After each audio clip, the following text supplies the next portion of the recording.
Começa agora pela TV Câmara de Itajaí, no canal 14 da Claro e também no YouTube da Câmara de Vereadores de Itajaí, mais um Câmara Aberta. E nós estamos em pleno Outubro Rosa, mês dedicado a falar sobre prevenção e tratamento do câncer de mama. E este Câmara Aberta é o segundo programa especial sobre o tema. E hoje nós recebemos a enfermeira da Secretaria Municipal de Saúde, a Eneida Patrícia Teixeira. Tudo bom, Eneida? Tudo bem, boa tarde, Elis. Como é que você prefere ser chamada? Patrícia, Eneida mesmo? Eneida. Eneida. Então, Eneida, você esteve há pouco tempo aqui na Câmara de Vereadores, logo no início do outubro, né, do mês de outubro, que é o Outubro Rosa, falando um pouquinho na tribuna sobre a evolução, né, que aconteceu com o Outubro Rosa, algumas formas de tratamento. Na tua opinião, essa questão de ter se colocado no Brasil e ter aderido o Brasil a uma série de protocolos internacionais que estabeleceu o mês de outubro como o mês rosa para se tratar desse tema, facilitou, melhorou hoje a compreensão das pessoas sobre o assunto?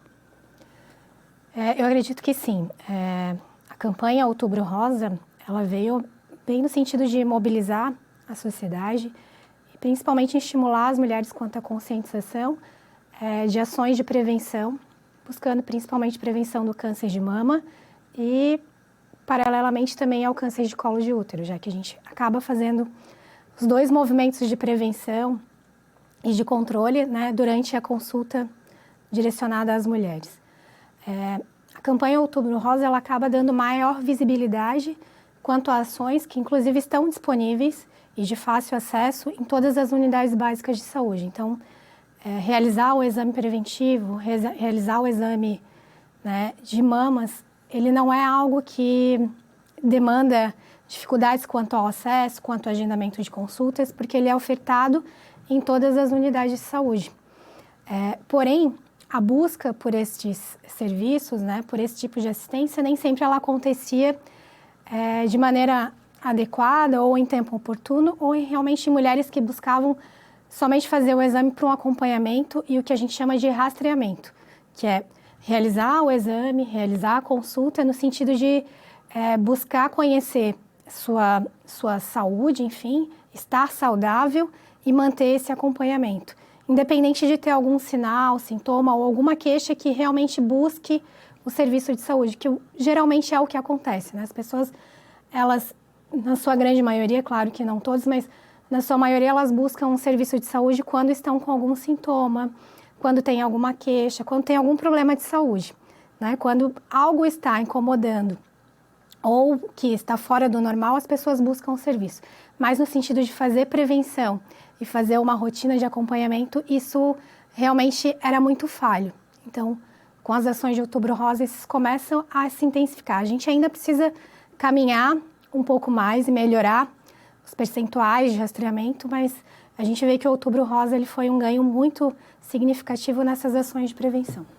E como é que se dá isso, por exemplo, assim, você falou, às vezes a maior parte, pelo menos das pessoas, né, ela só procura o médico, no caso das mulheres, elas costumam se cuidar um pouquinho mais, mas isso é uma coisa que também vem evoluindo nos últimos anos, né, nas últimas décadas. Mas como é que isso melhora, assim, por exemplo, poderia ficar mais fácil de fazer esse acompanhamento se as equipes, por exemplo, de estratégia de saúde da família detectassem, nós temos uma mulher, sei lá, de 25 anos ou de 30 anos, não está com os exames em dia. Como é que isso poderia ser melhorado, assim, na tua opinião?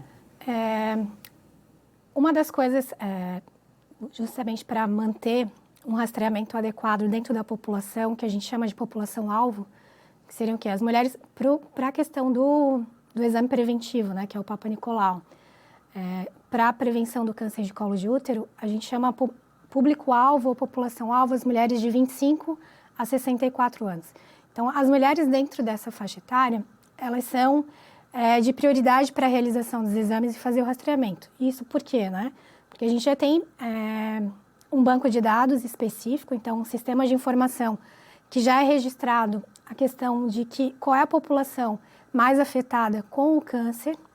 E aí, dentro dessa parte, né, desse estudo epidemiológico, a gente consegue definir, então, essa população-alvo e quais são as mulheres que realmente devem estar fazendo esse rastreamento, esse acompanhamento de rotina para identificar o mais precocemente possível, talvez, lesões que serão precursoras do câncer ou que já evoluíram para um câncer devido à falta de acompanhamento, enfim, ou o início do acompanhamento um pouco tardio.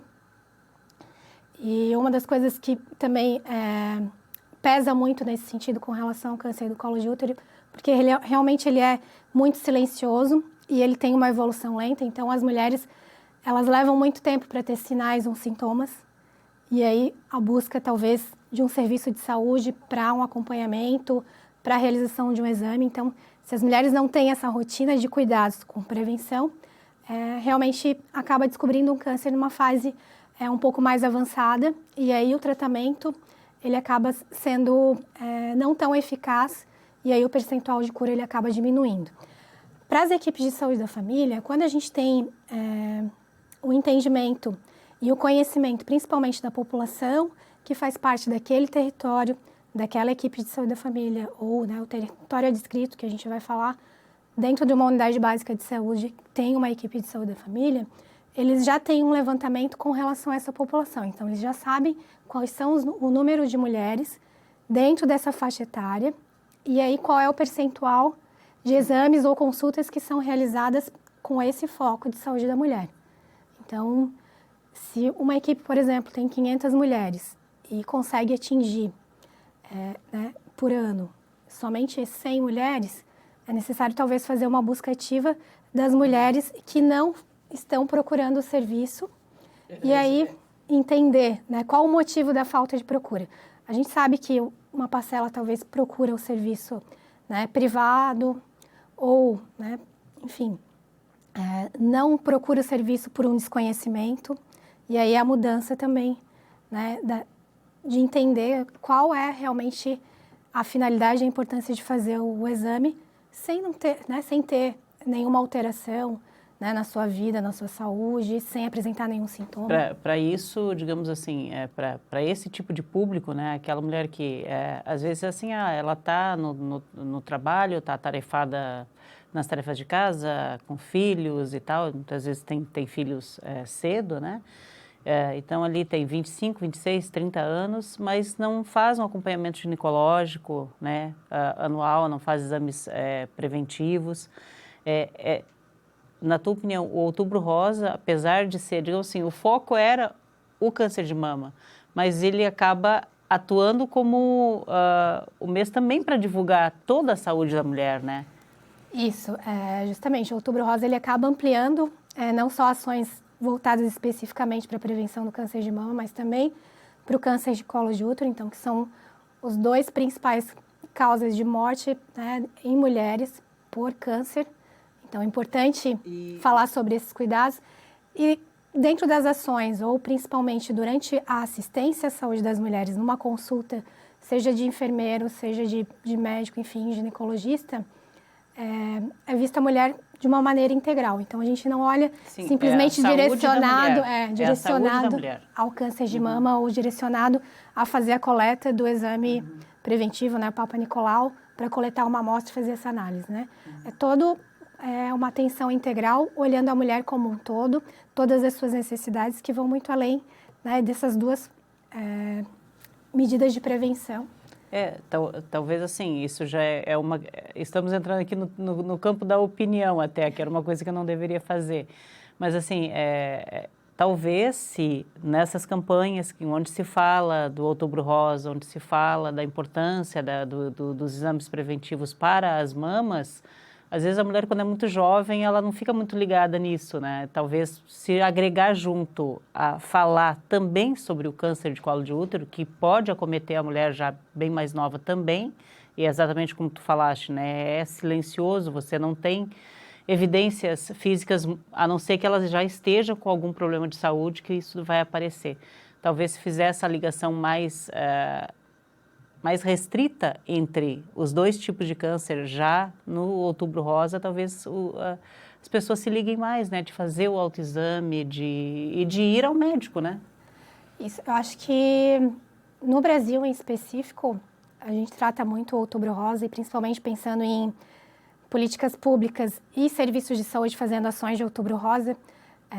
Uma das coisas é a ampliação do exame preventivo, não só do exame clínico das mamas. Então, quando se direciona consultas, uma agenda especial, já se agrega essas duas possibilidades de prevenção. Então, é ofertada a coleta do exame preventivo, assim como é realizado o exame clínico das mamas por um profissional de saúde. Então, isso não fica dissociado. Então, por isso que, às vezes, quando a gente vê... Eu digo na campanha, né? Eu digo na campanha, na divulgação, isso, e não exatamente lá no atendimento. No atendimento, né? Isso, a campanha...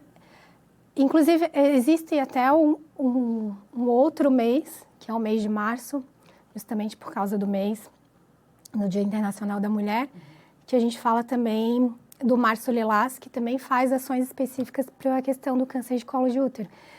Eles acabaram ficando separados e aí acabou sendo escolhido um outro mês para intensificar também essas ações, mas que eu vejo, na minha opinião, na verdade, reforçar e não escolher somente um mês. Na verdade, as ações de prevenção, as agendas específicas para assistência à saúde da mulher, elas acontecem anualmente. Então, né, qualquer mulher, independente de ter o mês de outubro, né, separado para isso ou disponível para talvez buscar o seu cuidado, ela, em qualquer, né, mês do ano, ela vai poder buscar esse tipo de atendimento para a realização de cuidados específicos de saúde da mulher.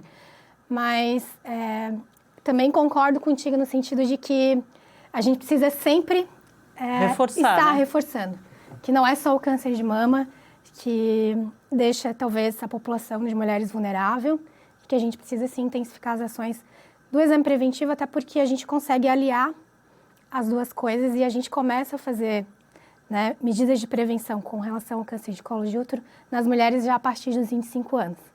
Né, de câncer de mama, a gente tem exames específicos que vão acontecer, que é a mamografia, por exemplo, para rastreamento, que a gente fala que é buscar fazer o exame somente para rastrear, independente da mulher ter sinais ou sintomas, é a partir de 50 anos. Isso também baseados em estudos, né, epidemiológicos, enfim, evidências científicas com relação à população que é mais afetada com relação ao câncer de mama. Nossa, esse rastreamento, desculpe até te interromper, eu imaginei que esse rastreamento para o câncer de mama começasse um pouco antes, né? Começasse aos 40, não tinha alguma coisa assim? Mudou o protocolo? Mudou o protocolo. Na verdade, quanto mais a gente avança no sentido de melhorar os sistemas de informação e também medidas de prevenção que começam a ser inseridas, a gente consegue delimitar a população-alvo. Então, hoje, para o Ministério da Saúde, a população-alvo para rastreamento, né, de câncer de mama em mulheres sem sinais e sintomas, também isso é importante deixar claro. Quando a gente fala de rastreamento, mulheres saudáveis, que não têm nenhum sinal ou sintoma relativo à mama, por exemplo, que não tem nenhuma presença de nódulo, que não tem nenhum outro sintoma como dor, talvez vermelhidão, algum sinal de inflamação, enfim, alteração no mamilo ou qualquer outro sinal que a gente chame como sugestivo para uma alteração. Sim. Elas vão fazer exames de rastreamento a partir de 50 anos. Né?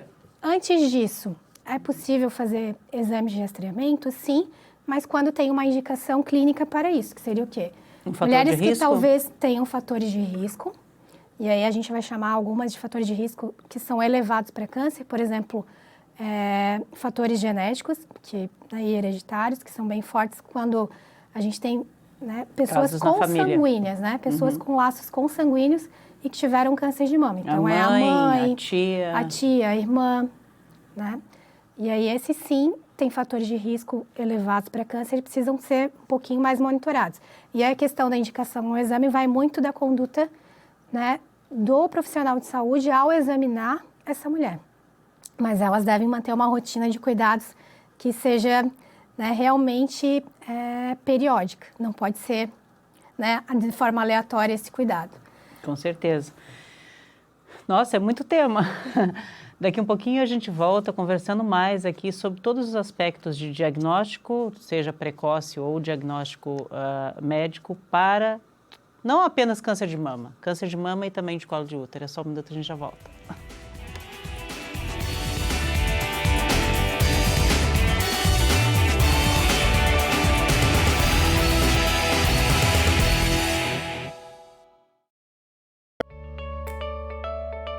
Fique por dentro do que acontece na Câmara de Vereadores de Itajaí.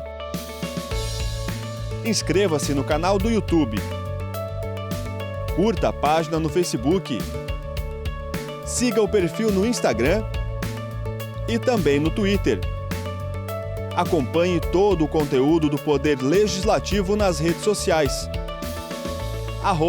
@Câmara Itajaí.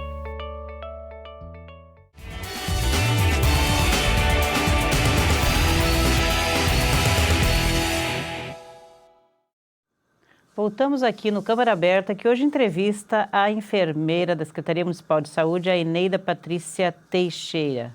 Eneida, a gente começou a falar um pouquinho sobre essa questão de fator de risco, de prevenção, né? Seja de câncer de mama, e a gente está falando bastante de câncer de colo também, porque não está dissociado, né, a saúde da mulher. A gente até comentava aqui agora há pouco, né, no intervalo, essa questão. Existem alguns mitos, né? Alguns são confirmados talvez por pesquisas e outros são realmente mito, não é uma coisa que não existe, né? Por exemplo, tem muita gente dizendo assim, que pode ser fator de complicar mais a saúde da mulher se ela retarda a gravidez, por exemplo. Ou então aquelas que não retardam a gravidez, mas não querem amamentar. A amamentação, especificamente, além de ser excelente para o bebê, ela é boa também para ajudar a prevenção do câncer de mama, por exemplo? Sim. Então, uma das coisas que, inclusive, o INCA, que é o Instituto Nacional do Câncer, né, aqui no Brasil, que é o órgão vinculado ao Ministério da Saúde, que trata das questões relativas ao câncer, né, em todo o território brasileiro, ele vai falar de algumas medidas que são importantes para a prevenção, principalmente modificações que a gente pode fazer quanto a hábitos de vida, enfim, qualidade. E a amamentação é algo que hoje cientificamente foi comprovado que ela, sim, ela é benéfica não só no sentido da sua finalidade principal, né, que é nutrir o bebê e vai trazer benefícios não só para o bebê, mas para a mãe durante esse processo, mas também que já foi evidenciado que a amamentação, sim, o processo de amamentar, ele faz com que a gente previna alguns fatores de risco ou predisposição de risco para câncer de mama.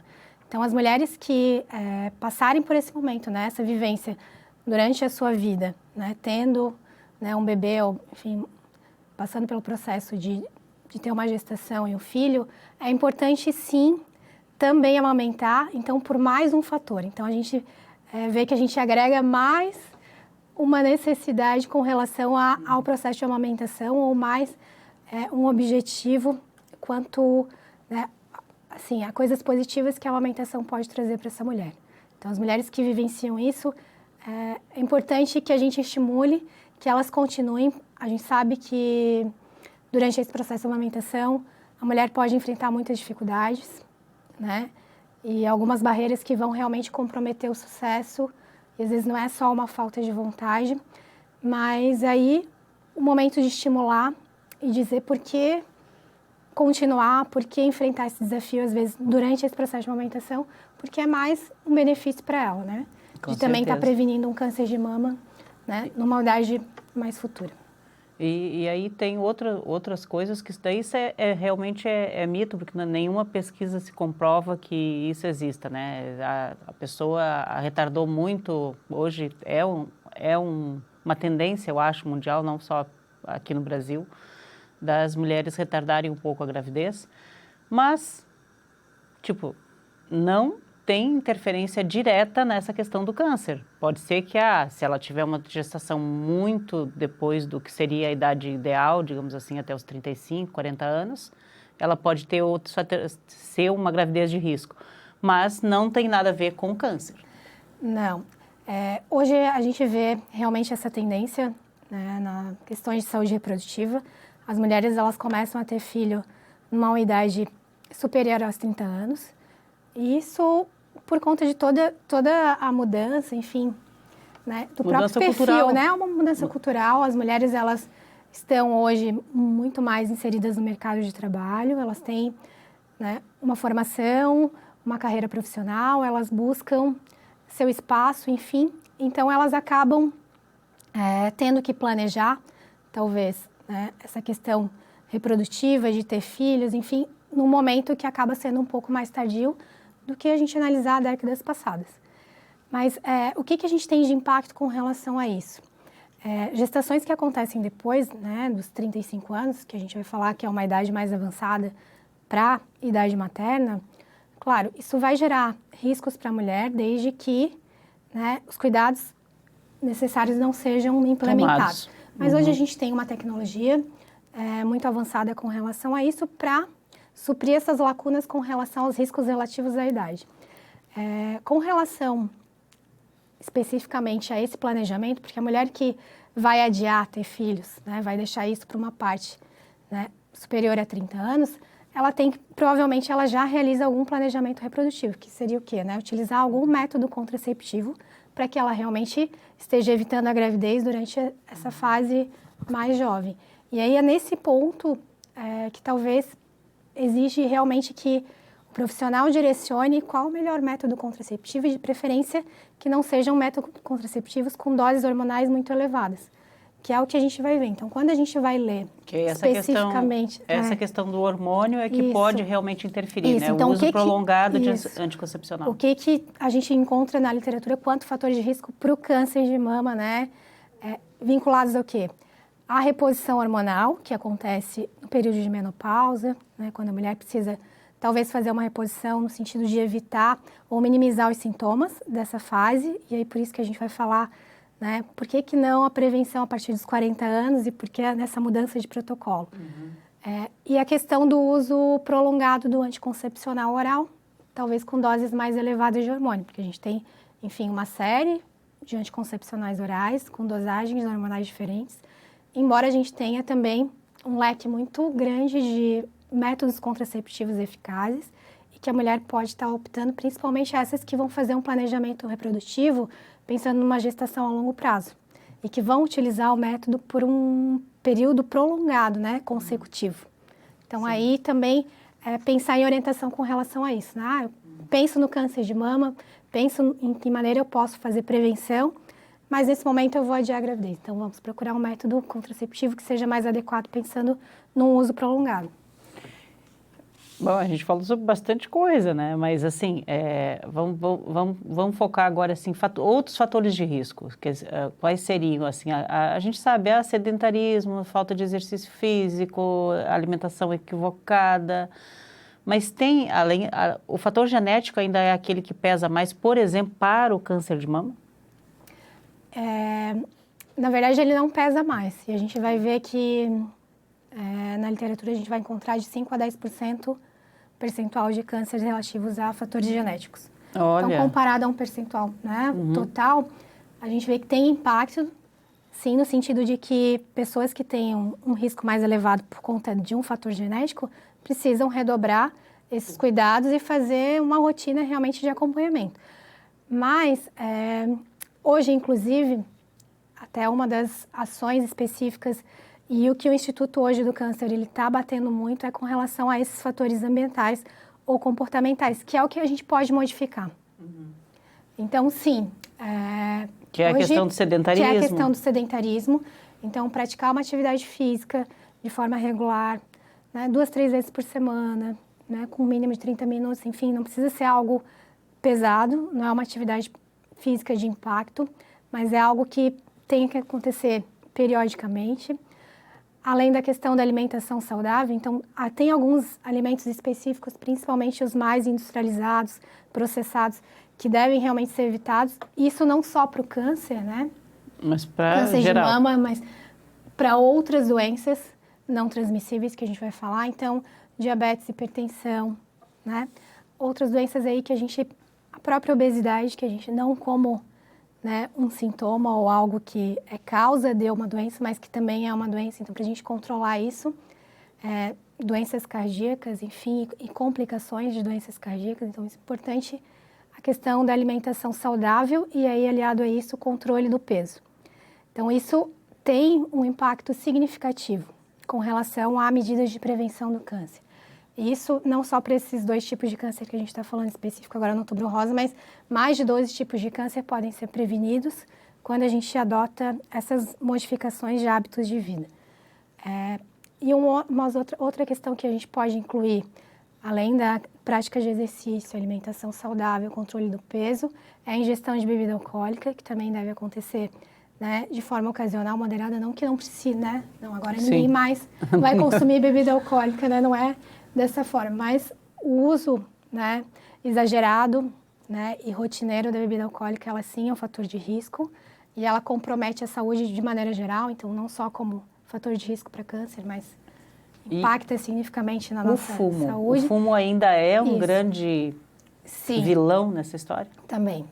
E o cigarro também. Então, assim, ele tem um impacto significativo porque ele provoca alterações, ele vai fazer com que o nosso corpo ele não responda, inclusive, a lesões que poderão estar acontecendo, né, modificações a nível celular. Então, sim, ele continua sendo, né, um vilão, a gente vai falar assim, e deve ser evitado no sentido de buscar uma vida mais saudável. Assim, você até, acho que foi no primeiro bloco, você acabou citando essas diretrizes brasileiras para rastreio e diagnóstico, seja do câncer de mama e também do colo do útero. Quais são essas diretrizes, assim, basicamente é o quê? Diretrizes são guias de recomendações específicas para o profissional. Para o profissional de saúde, né, atuando, independente do seu nível de assistência, e que vão definir, então, quais são as melhores evidências. Na verdade, as diretrizes, elas reúnem as melhores evidências científicas no sentido de reforçar quais são as recomendações dentro de um protocolo de atenção ou de atendimento, né, de assistência, para que o profissional ele realmente faça todas as etapas que são necessárias para realmente, no sentido, quando a gente fala de rastreamento, para que realmente aconteça o rastreamento de forma precoce, né, evitando aí, né, diagnóstico de câncer tardio, lesões com tratamento que não vão alcançar o resultado esperado, no sentido de cura.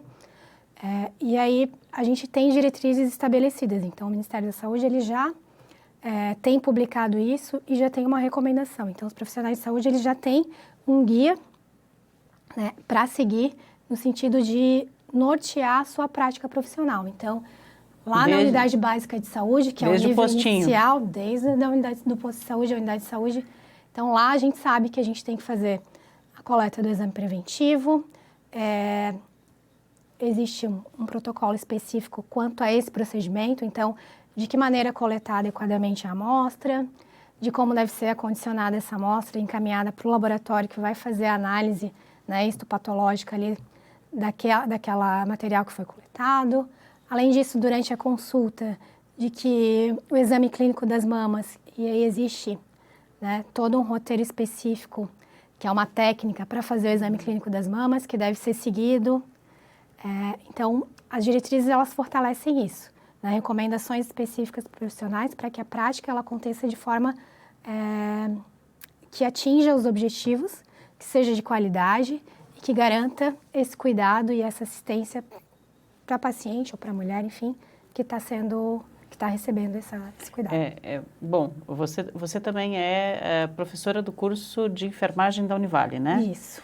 Lá dentro, as profissionais que estão se formando agora, ou que estão saindo, que já estão cursando, elas já têm acesso a esse material? Isso. Dentro do curso de enfermagem, a gente tem uma série de conteúdos específicos para a formação do enfermeiro e especificamente para a área de saúde da mulher. Então, a gente tem uma disciplina específica que é saúde da mulher, da criança, do adolescente, baseado em evidências. Então, a gente vê todas as faixas etárias da mulher, dentro, inclusive, desse ciclo gravídico puerperal que a gente vai falar. Então, todas as fases. E aí, a fase da mulher começa na criança, né? Ela é um bebê, ela vai se tornar uma menina, ela vai ser uma adolescente, enfim, uma mulher que vai iniciar a sua vida reprodutiva e tem todos os cuidados. E aí, dentro dessa fase, a gente tem os cuidados específicos relativos à saúde da mulher. Então, dentro da disciplina, uma das coisas importantes, não só quanto ao conhecimento científico, ao cuidado da saúde da mulher, a gente tem o desenvolvimento das habilidades específicas para essa área. E entre elas, a consulta ginecológica de enfermagem, né, primando principalmente por uma coleta do exame preventivo, então qual é a técnica correta, o que é necessário fazer, o exame clínico das mamas e também uma visão integral da mulher durante essa consulta. Então, durante a consulta, a gente não vê só, né, as duas coisas, as duas formas de fazer a prevenção, mas a gente vai perguntar sobre hábitos de vida, hábitos comportamentais, todo o seu histórico, né, seja ginecológico, obstétrico, enfim, e pessoais que possam estar sendo, né, enfim, modificados a partir de orientação profissional para que ela possa tanto fazer prevenção, né, quanto melhorar o seu autocuidado. Com certeza. Eneida, a gente tem que fazer mais um pequeno intervalo. Na volta, a gente continua falando aqui a respeito... Aí vamos falar um pouquinho de tratamentos possíveis e como é que se faz esse diagnóstico. É só um minuto, a gente já volta.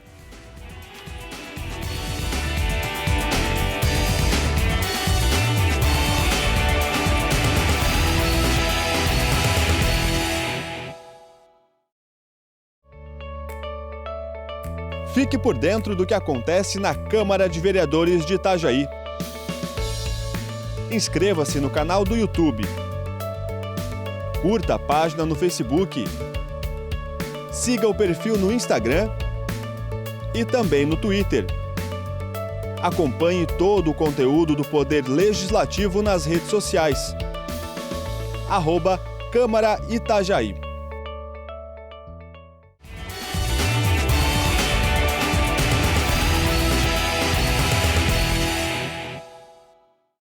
Voltamos aqui para este que é o último bloco do Câmara Aberta, que hoje aborda diagnóstico, prevenção, tratamentos possíveis para não só o câncer de mama, mas também a saúde integral da mulher, passando pelo câncer do colo do útero. Estamos conversando aqui com a Eneida Patrícia Teixeira. Eneida, a gente falava ainda, né, assim, ainda sobre aqueles aspectos, a gente até acho que focamos bem, né, em alguns fatores de risco para o câncer de mama. Eu queria ver contigo essa questão, o que é primordial para, digamos assim, desencadear, talvez, um câncer de colo de útero? Hoje a gente tem como principal causa do câncer de colo de útero lesões por HPV. E necessariamente a mulher, ela, ao longo da sua vida, ela vai ter contato, né, com o vírus HPV e necessariamente não desenvolver doença. Então, ela pode ter o contato com o vírus em algum momento, não desenvolver a doença e eliminar de forma natural esse vírus. Mas, porém, o contato aconteceu, né? E então, uma das coisas é buscar, assim, a gente fala que quando a gente fala que o HPV é uma doença sexualmente transmissível, a melhor forma, né, de não ter o contato ou de prevenção seria utilizar algum método que vai realmente proteger. E a gente sabe que uma das coisas que hoje, né, mais efetivos com relação à prevenção de doenças sexualmente transmissíveis é o uso de preservativos, né, seja ele masculino, feminino, mas que vão evitar contato com doenças, enfim, vírus, não só HPV, né, mas outras doenças sexualmente transmissíveis, inclusive HIV e AIDS, que a gente, né, traz associado aí dentro das principais doenças com maior impacto, né, de transmissão sexual. Mas o HPV ainda é como o causa vírus, causa do câncer de colo de útero, a gente tem o HPV como causador de lesão, especificamente no colo, né, do útero da mulher. E aí essas lesões por HPV, quando não tratadas ou não identificadas, elas podem sim ser lesões que serão precursoras, então, para o desenvolvimento de um câncer. Por quê? Porque a própria lesão ali causada pelo vírus, ela pode desencadear uma alteração celular, que é o que a gente tem sobre o câncer, né? O que é o câncer? Uma alteração celular que vai acontecer em algum órgão-alvo específico, né? Aqui a gente está tratando especificamente do colo de útero. E aí, sim, essa lesão do câncer, ela pode ter sido iniciada por uma infecção e uma lesão causada pelo HPV. Entre as medidas de prevenção, então, né, a gente falou bastante aqui do exame preventivo, do Papa Nicolau, como medida de prevenção, mas a gente tem hoje também uma outra medida de prevenção que ela é muito efetiva e aí direcionada, então, não ao câncer, mas ao HPV, que é a vacinação. Então, muito importante essa questão da vacinação. A gente tem vacina específica para o HPV disponível, então também em todas as unidades básicas de saúde, que fazem parte, né, do Programa Nacional de Imunização. Esse desculpe de interromper, Neida, a vacina contra o HPV, a vacinação é em meninas a partir dos 9 anos de idade, é isso? De 9 Isso. a 14. Ela está dentro do calendário vacinal, assim, por exemplo, é uma das vacinas que seriam obrigatórias, porque já foi antigamente obrigatória, hoje como é que está? E sim, ela faz parte do calendário nacional de vacinação, então ela está incluída como uma das vacinas que não obrigatórias, porque fica muito, né, no sentido de adesão do paciente, mas como uma das vacinas prioritárias dentro do calendário vacinal das crianças. Então, inicia a partir dos 9 anos. E por que essa faixa etária, né? E aí também, talvez, os mitos e tabus com relação a essa vacina em específico, mas o ideal é que a gente muito produza... Tabu, isso. Principalmente é um tabu porque as pessoas não querem falar de sexo, né? Então... Isso. Mas, inegavelmente, uma hora vai acontecer? Uma hora vai acontecer. E o ideal é que... Tem muito mito nisso, né? De dizer, não, se ela for vacinada, vai começar a ter a relação sexual. Não é nada disso, gente. Vai só prevenir, né? É uma forma de prevenção e tem que acontecer principalmente antes do início da vida sexual. Então, por isso, iniciar aos 9 anos. E até porque a gente considera como idade reprodutiva da mulher a partir dos 9 anos. Quando ela já começa a menstruar. Porque ela começa a menstruação, justamente. Então, por que iniciar nesta idade? Justamente por isso. E aí, garantindo que o corpo produza defesas específicas para combater, talvez, o contato com o vírus do HPV. Então, por que estimular e por que fazer? Não é pensando em câncer, né? Pensando, né, em prevenir, talvez, uma doença sexualmente transmissível. Eu acho que a vacina do HPV a gente já tem que pensar mais além. Que a gente está pensando em fazer algo, pensando num câncer que pode acontecer nessa mulher numa vida futura. Então, né, acho que a gente tem que começar a linkar essa vacinação de HPV, pensando no HPV como um câncer de colo de útero, e não como algo sexualmente transmissível, talvez para quebrar um pouquinho quebrar esse tabu, né? E aí, realmente, as meninas, elas receberem, né, essa ação tão importante de prevenção. Né? Não privar a menina nessa fase inicial da vida de receber algo que vai ter um impacto significativo, principalmente pensando em estar prevenindo um câncer aí. Na verdade, acho que temos que retomar muitas coisas, né? Principalmente a importância das vacinas em geral, né? Porque hoje em dia, meu Deus, há muito tempo já se não tinha nenhum caso detectado de paralisia infantil, e hoje voltou a doença, quer dizer, já se tem caso diagnosticado não por falta da vacina, porque as pessoas não estão indo vacinar. É complicado, a gente tem que falar mais sobre vacina, né? Se falou tanto durante a pandemia, né? Isso, acho que na pandemia, e inclusive durante a pandemia, acho que o foco também ficou muito na questão de vacina para Covid, né? Para vacina coronavírus. E aí, as vacinas do calendário de rotina, que a gente chama vacinas de rotina... Acabaram caindo todas, né? Acabaram tendo um impacto significativo com relação às taxas de atingir realmente as metas com relação à cobertura vacinal. Todas elas, de maneira geral. E o HPV, a vacina de HPV sofreu esse impacto também, além do próprio... Os exames, né, de rotina, de prevenção aí, que também sofreram uma queda significativa com relação à meta de cobertura. Então, é importante agora, nesse momento que a gente passou por esse período de pandemia, onde a gente teve restrição, né, de circulação dentro do serviço de saúde, onde a gente teve que direcionar também muitas equipes os serviços para atender, né, especificamente, né, os pacientes de Covid. Enfim, a gente já passou por esse período que a gente teve que realmente adaptar serviços para isso. Hoje os serviços, eles voltaram todos à sua rotina, então é importante também retomar essas rotinas de prevenção. Então, desde levar a criança na unidade de saúde para vacinação, revisar a carteirinha de vacinação, porque a gente acaba esquecendo também de um certo tempo, porque a criança ela faz uma pausa com relação às suas vacinações, principalmente pensando aí nas meninas dos 9 anos, então existe uma pausa no calendário, porque as vacinas, em sua maioria, elas são concentradas até os 5 anos, né? A gente tem algumas que continuam os reforços, mas aquela rotina de ir, que quase muita gente esquece, né? assim, De 2 em 2 meses, de 3 em 3 meses, essa rotina ela acaba sofrendo uma pausa. Então é importante revisar a carteira de vacina do seu filho.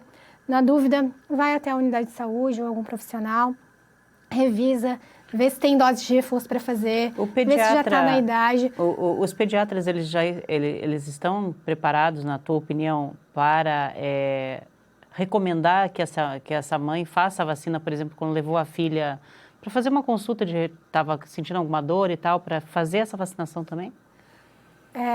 Sim, acho que durante as consultas... Existe uma indicação disso? Isso, durante as consultas direcionadas à criança, uma das coisas é revisar a situação vacinal e indicar a vacinação. É claro que... Para as meninas no momento também. de recusa, com relação à vacinação, o importante é sempre oferecer, talvez, maior informação. Esclarecer. No sentido de esclarecer e realmente enfatizar essa importância da vacinação, principalmente de meninas. Agora que a gente está falando especificamente, né, nesse universo da saúde da mulher, que as meninas, a partir dos 9 anos, então, realmente sejam vacinadas, pensando em prevenção do câncer de colo de útero, né? Claro que a vida sexual, ela também tem, né, deve ter seu cuidado, enfim, é importante falar sobre isso, falar sobre prevenção com relação à vida sexual, falar sobre planejamento reprodutivo, mas também é importante direcionar essa vacinação em específico para a prevenção do câncer. E nunca a gente, não vamos trabalhar com o medo, né? Mas tem que falar, tem que esclarecer. Por exemplo, ainda há uma incidência de morte muito alta, infelizmente, né? De mulheres que passaram, seja pelo câncer de colo de útero, seja pelo câncer de mama. Ainda há essa letalidade. Por isso que é necessário, apesar de todo o progresso que aconteceu, todo o desenvolvimento dos tratamentos, mas é aquela história, né? Sempre tem aquele risco envolvido, principalmente quando você não faz um diagnóstico precoce, né? Isso.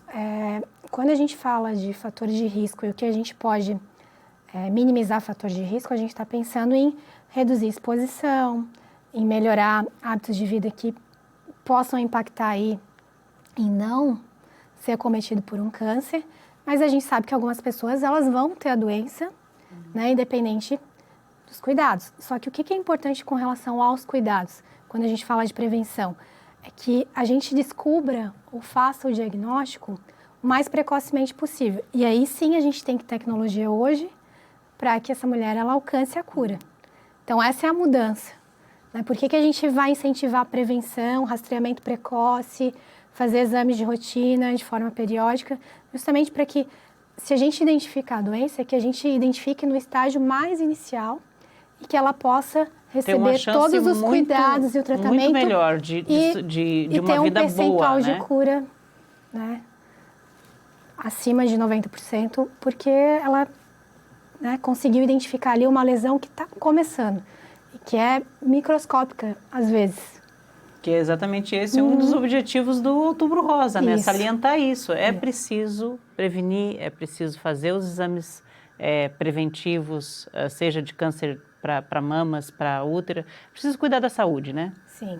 Acho que cuidar da saúde, a saúde da mulher, ela é muito importante. E a gente tem todas as medidas aí possíveis, né? Então, a gente tem o acesso hoje a medidas de prevenção, exames que são direcionados à prevenção. Só que é importante realmente buscar isso, né? Buscar esse atendimento profissional, ir nas unidades de saúde. Então, a gente tem facilitado porque a gente tem agendas específicas para isso. Então, a gente não precisa agendar uma consulta geral para fazer um exame preventivo, não. A gente tem uma agenda específica para esse programa, né? Para essa ação estratégica. Então, né, busquem esses serviços. No posto, tanto o médico ginecologista quanto uma enfermeira formada já para isso pode fazer a coleta? Isso. Geralmente nas unidades básicas de saúde, essa é uma agenda específica do enfermeiro, no sentido de otimizar a rotina dos profissionais que estão ali. Porque não precisa, não tem tanto médico assim, não, né? E então o enfermeiro ele assume essa ação estratégica, no sentido de ter consultas específicas de saúde da mulher, e ele é habilitado para isso, ele né? É habilitado na sua formação isso. ele tem essa habilitação. Né? Inclusive vocês lá, né, no curso dão todo esse respaldo para formar um bom profissional para fazer essa prevenção. No curso de enfermagem a gente tem desde a parte teórica, a parte de laboratório para desenvolvimento de habilidades, além do estágio, onde a gente realmente faz essas consultas com as mulheres no ambulatório. Então, extremamente preparada. O importante é se cuidar, porque recurso tem. Sim, recurso tem. Olha, Eneida, eu quero te agradecer demais aqui a tua disposição. Sei que o tempo é curto, você tem 1000 coisas para fazer, né? Dar aula, atender lá na UPA, fazer todas as palestras que você faz. Mas eu quero te agradecer demais a tua presença aqui e esteja sempre convidada a voltar, não apenas no Outubro Rosa, tá? Sim, outras ações. Eu que agradeço o convite, acho importante, enquanto profissional, fazer esse incentivo e essa mobilização para que as mulheres realmente procurem os serviços, procurem os profissionais de saúde, façam seus exames de rotina, iniciem essa rotina, porque quando a gente começa a ter esse hábito de cuidado, a gente realmente conecta isso na nossa vida e a gente pode aí ter, né, uma qualidade de vida muito melhor. Muito obrigada, viu? Obrigada. E muito obrigada a você também que nos acompanha. Continue assistindo a nossa programação no canal 14 da Claro e também no YouTube da Câmara de Vereadores de Itajaí. Lá no YouTube, não se esqueça, tá? Se inscreva no nosso canal, compartilhe os nossos vídeos, né? Diga se você gostou e faça a informação circular. Até o próximo Câmara Aberta.